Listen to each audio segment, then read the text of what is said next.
கண்டிப்பா one part woman பத்தி நம்ம பேசணும். நிறைய பேசிருக்கீங்க, நிறைய கேட்டிருக்கோம் ஆன்லைன்ல. பட் எங்களுக்கு ட்ரிச்சி லிட்ரேச்சர் ஃபெஸ்டிவல்ல what I want to ask you here is one part woman, the challenges you dealt, அது எல்லாமே எங்களுக்கு தெரியும்.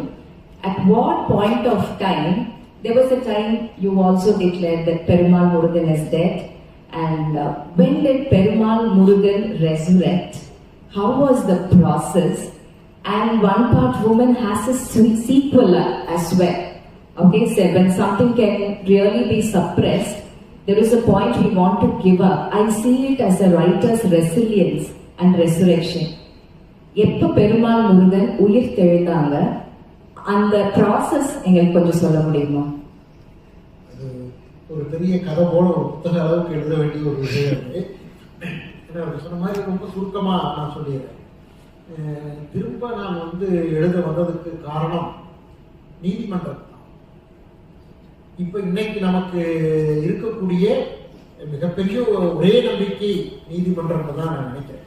நீதிமன்றத்துல மோசமான தீர்ப்புகளும் வருது, அது ஒரு பக்கம். ஆனா நமக்கு மிகப்பெரிய நம்பிக்கை இன்னைக்கு இருக்கக்கூடிய சூழல்ல தரக்கூடியது நீதிமன்றம் தான். மாதுருபாகன் பிரச்சனையிலையும் நீதிமன்றம் தான் என்னை உயிர்ப்பித்தது அப்படின்னு தான் நான் சொல்லுவேன். உங்களுக்கு நிறைய பேருக்கு தெரிஞ்சிருக்கும், அந்த வழக்கை விசாரித்து தீர்ப்பு சொன்ன நீதிபதிகள் 2 பேர். எஸ்கே கவுல் தலைமை நீதிபதியாக இருந்தவர், புஷ்பா சத்யநாராயணா, அவங்க 2 பேரும் சேர்ந்த அந்த அமர்வு, அவங்க தான் அந்த தீர்ப்பை கொடுத்தாங்க. எஸ்கே கவுல் அவங்களுக்கு இங்கிலீஷ்ல அவர் வாசிப்பாரு. இவங்க புஷ்பா சத்யநாராயணா 2 மொழியிலையும், தமிழையும் இங்கிலீஷையும் 2ஐயும் ஒன்றாக வாசிச்சாங்க. அவங்க அந்த தீர்ப்புல பற்றி அவங்க வாசிப்பு பற்றியும் எழுதியிருக்காங்க. நான் நிறைய இடத்துல சொல்றது உண்டு, அந்த தீர்ப்பே நீங்க பார்த்தீங்கன்னா ஒரு இலக்கிய விமர்சனம் போல இருக்கு.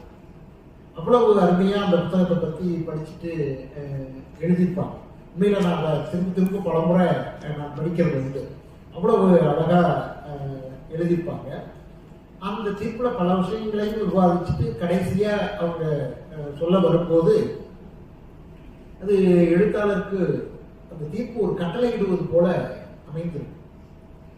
எழுத்தாளர் திரும்ப தன்னுடைய துறையில இயங்கணும் அப்படின்னு சொல்லிட்டு கடைசி அந்த தீர்ப்பினுடைய கடைசி வாக்கியம் ஒரே வார்த்தை தான், ரைட் அப்படிங்கிறது.